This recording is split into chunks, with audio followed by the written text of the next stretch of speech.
দুর্গাপূজা শুরু হয় কিন্তু মহালয়া দিয়ে। এটা মহালয়া সবাইকে শুভেচ্ছা জানাচ্ছি।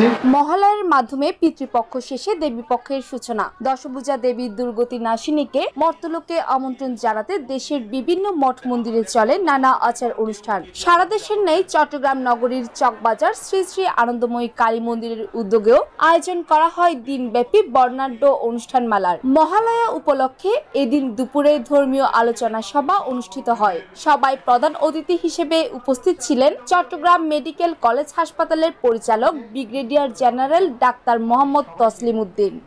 আমি সবাইকে মেয়র মহোদয়ের পক্ষ থেকে মহালয়ার শুভেচ্ছা জানাচ্ছি। এবং আমরা সবাই জানি বাংলাদেশ একটা সাম্প্রদায়িক সম্প্রীতি দেশ। এখানে সব ধর্ম বর্ণ নির্বিশেষে সবাই নির্বিঘ্নে আমরা আমাদের ধর্মকর্ম পালন করব। এর মধ্যে যদি কোনো অসুবিধা হয়, কোনো সমস্যার সৃষ্টি হয় এবং সাথে সাথে আমাদেরকে জানাতে হবে। বিশেষ অতিথি ছিলেন বাংলাদেশ হিন্দু বৌদ্ধ খ্রিস্টান কল্যাণ ফ্রন্ট চট্টগ্রাম বিভাগীয় সাংগঠনিক সম্পাদক রাজীব ধর তমাল।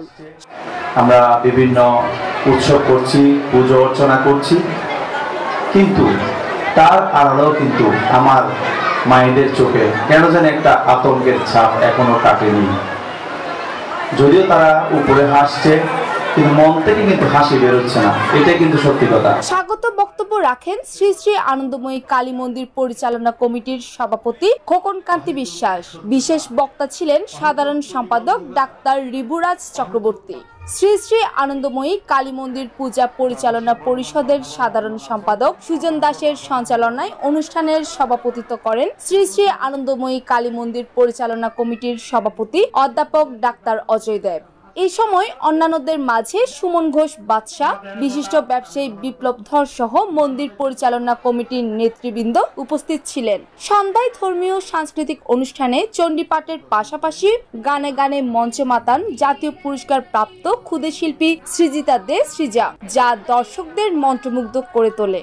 মহালয়ার মাধ্যমে ক্ষণগণনা শুরু হওয়া এই উৎসবের মূল আনুষ্ঠানিকতা শুরু আগামী 28শে অক্টোবর রবিবার ষষ্ঠী পূজার মধ্য দিয়ে। এবার মা মর্তে আসবেন গজে চড়ে, ফিরবেন দোলায়। অন্তরপাল আকাশের তথ্য ও চিত্রে অর্পিতা চৌধুরী, সনাতন টিভি, চট্টগ্রাম।